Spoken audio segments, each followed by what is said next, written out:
LDAP en moins de 3 minutes. Salut, je suis Thierry de l'informatique sans complexe. Ensemble, nous allons voir ce que sont les services d'annuaire sur Internet.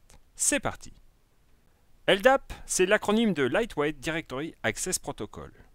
À l'origine, c'est donc un protocole permettant d'interroger un service d'annuaire. Il a été inventé pour simplifier les normes complexes d'annuaire X500.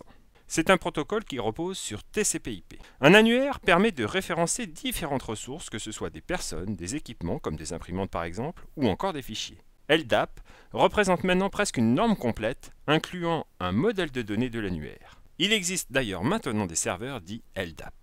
Une utilisation classique de l'annuaire est de constituer une base des logins et mots de passe des employés d'une entreprise.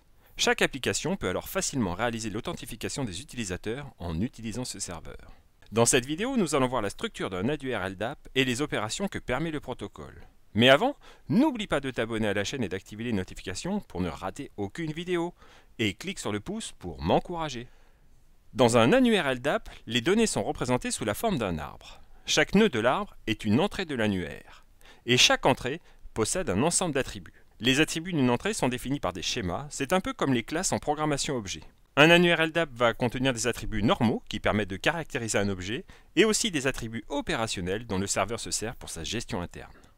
En général, l'annuaire va refléter l'organisation qu'il représente. À la racine de l'arbre, on trouvera par exemple une entrée C pour définir le pays, puis une entrée O pour définir l'organisation. Viendront alors plusieurs entrées OU, Organizational Unit, pour définir les services de l'organisation. Et au bout des branches, on trouvera alors des entrées définissant les personnes de l'organisation via un identifiant unique UID par exemple.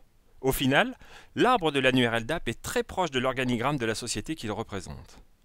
Chaque entrée de l'arbre est identifiée de manière unique par son Distinguished Name, ou DN en abrégé. On construit le DN en prenant le nom de l'élément, le RDN, et en y ajoutant l'ensemble des entrées parentes. Par exemple, ici, le RDN du nœud de l'utilisateur est UID égale Thierry. Pour construire le DN, on ajoute donc en plus tous les nœuds jusqu'à la racine C égale FR. LDAP est avant tout un protocole permettant d'interroger un service d'annuaire. Il fonctionne en TCP sur les ports 389 ou 636 suivant que l'on utilise ou non le chiffrement des échanges. La fonction bind permet d'établir une connexion avec le serveur.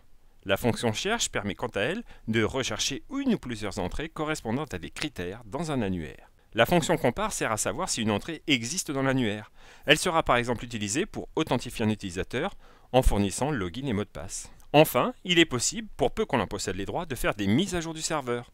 On utilise la fonction add pour ajouter une entrée, la fonction modify pour la modifier, ou encore la fonction delete pour la supprimer. À la fin d'une session, la fonction unbind permet de se déconnecter du serveur. Il existe souvent un débat entre l'annuaire LDAP natif et le système Microsoft Active Directory. En fait, l'annuaire LDAP est en général dédié à des annuaires contenant un très grand nombre d'entrées. Il peut par exemple être utilisé pour authentifier les utilisateurs d'un opérateur de téléphonie mobile. Il a l'avantage d'être disponible sur de nombreuses solutions open source. L'annuaire Microsoft, quant à lui, est plus dédié à l'entreprise. Il offrira sans doute plus de souplesse pour agréger des domaines par exemple. Il est parfaitement intégré dans la suite des nombreux outils Microsoft et tu pourras l'interroger via le protocole LDAP. Tout dépend donc de l'utilisation que tu souhaites faire de ton annuaire. Voilà, tu en sais un peu plus sur les annuaires LDAP. N'hésite pas à partager tes connaissances et à poser tes questions dans les commentaires. Et à très vite pour une nouvelle vidéo sur une question informatique en moins de 3 minutes.